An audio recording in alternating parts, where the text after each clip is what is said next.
নেতানিয়াহুর জনপ্রিয়তায় তীব্র ধস। শুধু ট্রাম্প নয়, নেতানিয়াহুর ওপর খেপেছে খোদ ইসরায়েলিরাও।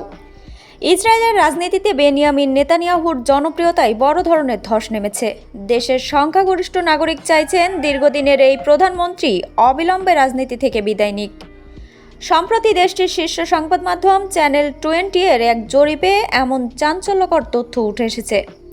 জরিপে অংশ নেওয়া 59% ইসরায়েলি মনে করেন নেতানিয়াহুর রাজনীতি ছেড়ে দেওয়া উচিত এবং আসন্ন শরতের নির্বাচনে তার অংশ নেওয়া ঠিক হবে না।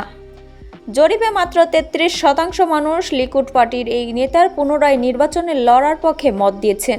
বাকি 8% মানুষ বিষয়টি নিয়ে কোনো মতামত জানায়নি। নেতানিয়াহুর এই প্রবল চাপের পেছনে অভ্যন্তরীণ ক্ষোভের পাশাপাশি বড় ধরনের কারণ হয়ে দাঁড়িয়েছে আন্তর্জাতিক রাজনীতি। গত 28 ফেব্রুয়ারি ইরানে যুক্তরাষ্ট্র ইসরায়েলের আগ্রাসন শুরুর পর সম্প্রতি মার্কিন প্রেসিডেন্ট ডোনাল্ড ট্রাম্প এবং ইরানের প্রেসিডেন্ট মাসুদ পেজেশকিয়ানের মধ্যে যুদ্ধবন্ধের একটি সমঝোতা স্মারক সই হয়েছে। চূড়ান্ত শান্তি চুক্তির লক্ষ্যে সুইজারল্যান্ডের দুই পক্ষের মধ্যে 60 দিনের সময়সীমা নিয়ে আলোচনা শুরু হচ্ছে। কিন্তু এই চুক্তিকে অনেক ইসরায়েলি ওয়াশিংটনের বিশ্বাসঘাতকতা হিসেবে দেখছেন। স্থানীয় বিশ্লেষকদের মতে এটি একটি আত্মসমর্পণ এবং লজ্জাজনক চুক্তি, যার ফলে ইরান আগের চেয়ে আরও শক্তিশালী হয়ে পুনর্গঠিত হওয়ার সুযোগ পাবে।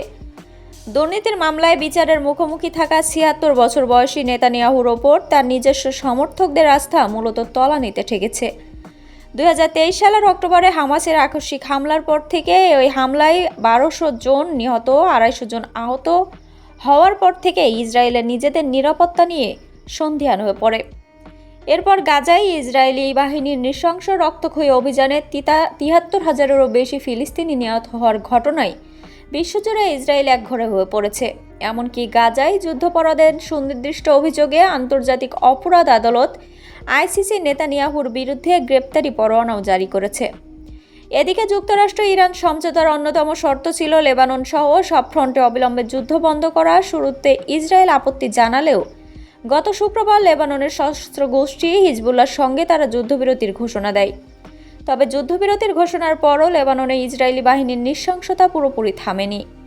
শুক্রবার একদিনে দেশটিতে অন্তত 47 জনকে হত্যা করা হয়েছে এবং শনিবার নতুন করে আরও 12 জনের প্রাণহানির খবর পাওয়া যায়।